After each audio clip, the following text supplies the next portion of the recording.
ಜೀ ಕನ್ನಡದಲ್ಲಿ ಪ್ರಸಾರವಾಗ್ತಾ ಇದ್ದಂತಹ ಕಾಮಿಡಿ ಕಿಲಾಡಿಗಳು ಅನ್ನುವಂತಹ ರಿಯಾಲಿಟಿ ಶೋನ ಮೂಲಕ ಕರ್ನಾಟಕದ ಮನೆ ಮಾತಾಗಿದ್ದಂತಹ ರಾಕೇಶ್ ಪೂಜಾರಿಯವರು ನಿಧನರಾಗಿದ್ದಾರೆ. ಹೌದು, ಕಾಮಿಡಿ ಕಿಲಾಡಿಗಳು ಸೀಸನ್ 3 ಈ ಒಂದು ಸೀಸನ್ನ ವಿನ್ನರ್ ಆಗಿ ಹೊರಹೊಮ್ಮಿ ರಾಕೇಶ್ ಪೂಜಾರಿಯವರು ಎಲ್ಲರ ಮನೆ ಮಾತಾಗಿದ್ರು. ಇದಾದ ನಂತರ ಹಿಟ್ಲರ್ ಕಲ್ಯಾಣ ಅನ್ನುವಂತಹ ಒಂದು ಸೀರಿಯಲ್ನಲ್ಲೂ ಕೂಡ ಇದು ಕೂಡ ಜೀ ಕನ್ನಡದಲ್ಲೇ ಪ್ರಸಾರವಾಗ್ತಾ ಇದ್ದಂತಹ ಸೀರಿಯಲ್. ಅದರಲ್ಲೂ ಕೂಡ ಇವರು ಕಾಣಿಸಿಕೊಂಡಿದ್ರು. ತುಂಬಾನೇ ಒಳ್ಳೆಯ ಪಾತ್ರವನ್ನ ನಿರ್ವಹಿಸ್ತಾ ಇದ್ರು ಕೂಡ. ಇದಷ್ಟೇ ಅಲ್ಲದೆ ನಿನ್ನೆ ತಾನೇ ಅವರು ತಮ್ಮ ಸ್ಟೋರಿನಲ್ಲಿ ತನ್ನ ಗೆಳೆಯನ ಮದುವೆ ಫಂಕ್ಷನ್ ಅಲ್ಲಿ ಇರುವಂತಹ ಫೋಟೋಸ್ಗಳನ್ನು ಕೂಡ ಶೇರ್ ಮಾಡ್ಕೊಂಡಿದ್ದಾರೆ. ಜೊತೆಗೆ ಅವರ ಸಿಸ್ಟರ್ ಆಗಿರುವಂತಹ ಸುಷ್ಮಿತಾ ಶೆಟ್ಟಿ ಅವರಿಗೂ ಕೂಡ ವಿಶ್ ಮಾಡಿದ್ರು ಇನ್ಸ್ಟಾಗ್ರಾಮ್ ನಲ್ಲಿ ಸ್ಟೋರಿನ ಪೋಸ್ಟ್ ಮಾಡಿ. ಸೊ ಈ ರೀತಿಯಾಗಿ ತುಂಬಾನೇ ಆಕ್ಟಿವ್ ಆಗಿದ್ದಂತಹ ರಾಕೇಶ್ ಪೂಜಾರಿ ಅವರು ಸಡನ್ ಆಗಿನೇ ತಮ್ಮ ಕೊನೆಯುಸಿರನ್ನ ಎಳೆದಿದ್ದಾರೆ.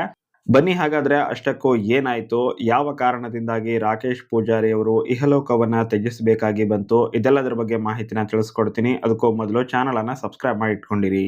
ರಾಕೇಶ್ ಪೂಜಾರಿ ಅವರು ಇವರ ಗೆಳೆಯನಾಗಿರುವಂತಹ ಸುನಿಲ್ ಪೂಜಾರಿ ಇವರ ಮದುವೆಯ ಒಂದು ಕಾರ್ಯಕ್ರಮದಲ್ಲಿ ಭಾಗಿಯಾಗಿದ್ರು.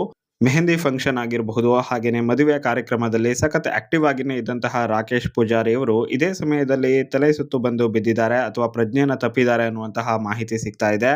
ತಕ್ಷಣವೇ ಅವರನ್ನ ಆಸ್ಪತ್ರೆಗೆ ದಾಖಲು ಮಾಡಲಾಗಿದ್ದು, ಈ ಸಮಯದಲ್ಲಿ ಅವರು ತಮ್ಮ ಕೊನೆಯುಸಿರನ್ನ ಎಳೆದಿದ್ದು ಹೃದಯಾಘಾತದಿಂದನೇ ಈ ರೀತಿಯಾಗಿ ಆಗಿದೆ ಅನ್ನುವಂತಹ ಮಾಹಿತಿ ಕೂಡ ಸಿಗ್ತಾ ಇದೆ. ಸೊ ಲೋ ಬಿಪಿ ಆಗಿ ನಂತರ ಹೃದಯಾಘಾತ ಆಗಿದೆ ಅನ್ನುವಂತಹ ಒಂದು ಮಾಹಿತಿ ಸಿಗ್ತಾ ಇದ್ದು, ಇದೇ ಸಮಯದಲ್ಲೇನೆ ಸಾಕಷ್ಟು ಕಾಮೆಂಟ್ಗಳು ಕೂಡ ಹರಿದಾಡ್ತಾ ಇದಾವೆ. ತುಂಬಾ ಜನ ಇದೆಲ್ಲ ಕೊರೋನಾ ವ್ಯಾಕ್ಸಿನ್ ನ ಸೈಡ್ ಎಫೆಕ್ಟ್ ಅಂತ ಕೂಡ ಹೇಳ್ತಾ ಇದ್ದಾರೆ. ಬಟ್ ಅದಕ್ಕೆ ಯಾವುದೇ ರೀತಿಯಾಗಿ ಆಧಾರ ಇಲ್ಲ.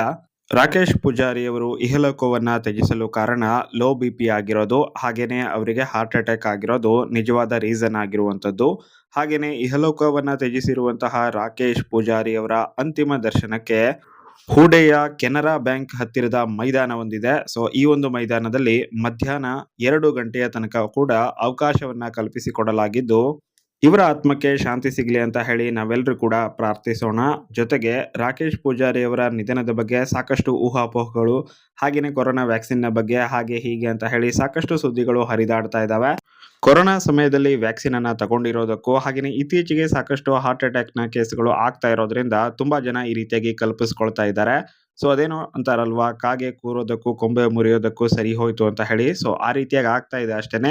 ಈ ವಿಷಯ ಅದೇನೇ ಇರ್ಲಿ, ಆದ್ರೆ ರಾಕೇಶ್ ಅವರ ನಿಧನ ಏನಿದೆ ನಿಜಕ್ಕೂ ಕನ್ನಡ ಸಿನಿಮಾ ಲೋಕಕ್ಕಾಗಿರಬಹುದು ಅಥವಾ ಕಿರುತೆರೆ ಲೋಕಕ್ಕಾಗಿರಬಹುದು ಒಂದು ದೊಡ್ಡ ಹೊಡೆತ ಅಂತಾನೆ ಹೇಳಬಹುದು. ಅದ್ಭುತವಾದಂತಹ ಹಾಸ್ಯ ಕಲಾವಿದನನ್ನ ಕಳೆದುಕೊಂಡಿದೆ ಇಂಡಸ್ಟ್ರಿ. ನಿನ್ನೆ ತಾನೇ ಸಖತ್ ಆಕ್ಟಿವ್ ಆಗಿದ್ದಂತಹ ರಾಕೇಶ್ ಪೂಜಾರಿ ಅವರು ರಾತ್ರಿ ಬೆಳಗಾಗೋದ್ರ ಒಳಗೆ ಇಲ್ಲ ಅಂತ ಹೇಳಿದ್ರೆ ನಿಜಕ್ಕೂ ನಂಬೋದು ತುಂಬಾನೇ ಕಷ್ಟ ಅಂತಾನೆ ಹೇಳಬಹುದು. ಆದ್ರೆ ಈ ಒಂದು ನೋವನ್ನ ಭರಿಸುವಂತಹ ಶಕ್ತಿ ಏನಿದೆ ದೇವರು ಅವರ ಮನೆಯವರಿಗೆ ಹಾಗೆಯೇ ಕುಟುಂಬದವರಿಗೆ ನೀಡ್ಲಿ ಅಂತ ಕೇಳ್ಕೊಳ್ತಾ ವಿಡಿಯೋನ ಮುಗಿಸ್ತಾ ಇದ್ದೀನಿ.